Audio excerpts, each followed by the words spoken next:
खुद को प्रधानमंत्री नरेंद्र मोदी का हनुमान बताते आए चिराग पासवान अलग ही मोड में दिखाई दे रहे हैं। हाल के दिनों में लेटरल एंट्री से कोटे के भीतर कोटा तक कई मुद्दों पर एनडीए से अलग रुख दिखा चुके चिराग पासवान ने अब तो 1 मिनट में मंत्री पद को लात मारने की बात कह दी है। पटना के एसके मेमोरियल हॉल में पार्टी के SC/ST प्रकोष्ठ की ओर से आयोजित कार्यक्रम में उन्होंने कहा कि चाहे किसी भी गठबंधन में रहूं, किसी भी मंत्री पद पर रहूं, जिस दिन मुझे लगेगा कि संविधान और आरक्षण के साथ खिलवाड़ हो रहा है, उसी वक्त मंत्री पद को लात मार दूंगा। जैसे मेरे पिता ने 1 मिनट में मंत्री पद त्याग दिया था, उसी तरह 1 मिनट में मंत्री पद त्याग दूंगा। चिराग पासवान मोदी सरकार 3.0 के गठन के बाद शुरुआती दिनों से ही तेवर दिखाते आ रहे हैं। चिराग और उनकी पार्टी इन मुद्दों पर भी एनडीए से अलग लाइन ले चुकी है। चिराग ने हाल ही में राहुल गांधी की तारीफ करते हुए उन्हें दूरदर्शी नेता बताया और कहा था कि उनके पास विजन है। कोटे के भीतर कोटा मुद्दे को लेकर अगस्त महीने की शुरुआत में कोटे के भीतर कोटा को लेकर आए सुप्रीम कोर्ट के फैसले का चिराग ने विरोध किया था। चिराग की पार्टी जिस एनडीए में शामिल है, उसके ही घटक दल हिंदुस्तानी आवाम मोर्चा के संस्थापक जीतन राम मांझी समेत कई नेता कोर्ट के फैसले का समर्थन कर रहे थे।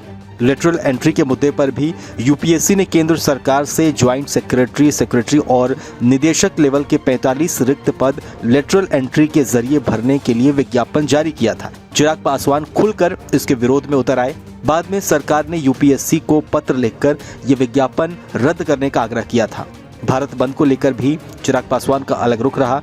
कोटे के भीतर कोटा के विरोध में विपक्षी दलों ने 21 अगस्त को भारत बंद आह्वान किया था। केंद्रीय मंत्री चिराग पासवान की पार्टी ने भी इस बंद को समर्थन दिया था। चिराग ने कहा था कि SC/ST आरक्षण का आधार आर्थिक असमानता नहीं, छुआछूत जैसी कुप्रथा है। जातिगत जनगणना को लेकर भी चिराग पासवान ने रांची में अपनी पार्टी के राष्ट्रीय अधिवेशन में जातिगत जनगणना की मांग का समर्थन करते हुए कहा था कि हम चाहते हैं कि जातिगत जनगणना हो।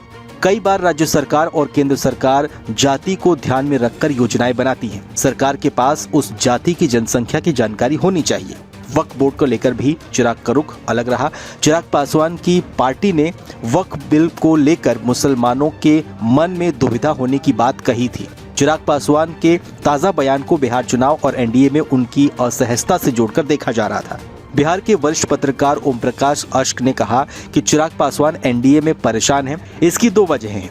एक ये कि चिराग अलग पार्टी लाइन पर चलना चाहते हैं जो एनडीए से मेल नहीं खाता है। अलग आइडेंटिटी के लिए ये जरूरी भी है। दूसरी वजह यह है कि बिहार में गठबंधन में रहते हुए भी चिराग को कुछ खास हासिल नहीं हुआ। केंद्र में मंत्री ठीक है, लेकिन चिराग का फोकस तो बिहार की राजनीति में ही है।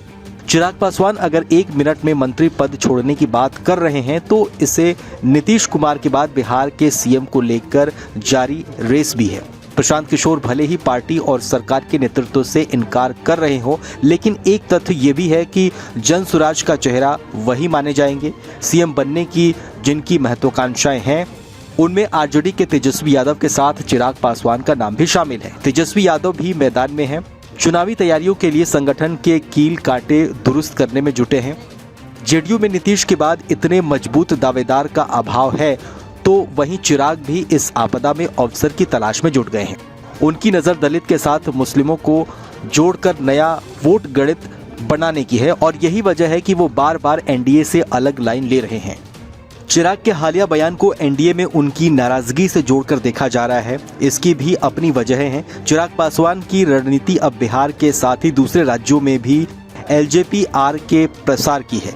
वो नागालैंड में विधायक होने का हवाला देते हैं और झारखंड की 40 विधानसभा सीटों पर अच्छे जनाधार का दावा करते हैं। तो ये भी है कि इसी तरफ संकेत हैं। चिराग की नाराजगी के पीछे मुख्य रूप से 3 वजह बताई जा रही हैं। पहला, झारखंड चुनाव। चिराग पासवान की पार्टी काफी समय से झारखंड चुनाव के लिए तैयारियों में जुट गई है। चिराग ने LJP-R की राष्ट्रीय कार्यकारिणी की बैठक की और इसके बाद लातेहार में रैली भी की। चिराग ने हाल ही में धनबाद में जनसभा को संबोधित किया था। LJP-R की प्रदेश इकाई भी विधानसभा चुनाव लड़ने का ऐलान कर चुकी है।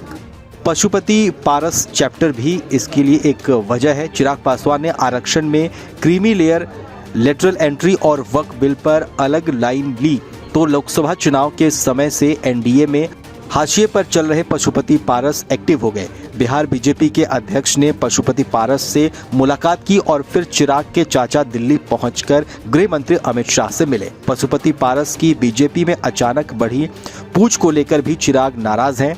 एसके मेमोरियल वाले कार्यक्रम में ही चिराग ने चाचा पशुपति पारस पर भी निशाना साधा। उन्होंने कहा कि कुछ ऐसी मानसिकता के लोग हैं जो चिराग पासवान को तोड़ना चाहते हैं। चिराग पासवान अपने समाज को आगे बढ़ा रहा है, इसलिए हमें समाप्त करना लोग चाहते हैं। इसका एक कारण बिहार चुनाव भी है। पशुपति पारस ने बीजेपी के शीर्ष नेताओं से मुलाकात के बाद कहा था कि विधानसभा चुनाव में लोकसभा चुनाव जैसा नहीं होगा। ये इस बात का संकेत है कि पशुपति पारस की पार्टी बिहार चुनाव में मैदान खाली छोड़ने के मूड में नहीं है। अगर ऐसा हुआ तो चिराग की पार्टी का कोटा भी कम होगा। चिराग पासवान की नाराजगी की एक वजह ये भी है। चिराग पासवान 2020 में जेडीयू के खिलाफ उम्मीदवार उतारकर अपनी ताकत दिखा चुके हैं। तब उनकी पार्टी ने 134 सीटों पर उम्मीदवार उतारे थे और करीब 3 दर्जन सीटों पर जेडीयू की हार के अंतर से अधिक वोट पाने में भी वो सफल रहे थे। इस प्रदर्शन के जरिए चिराग ने यह भी संदेश तो दे ही दिया था कि उनकी पार्टी अकेले जीत भले नहीं पाए, लेकिन बैलेंस बना और बिगाड़ जरूर सकती है।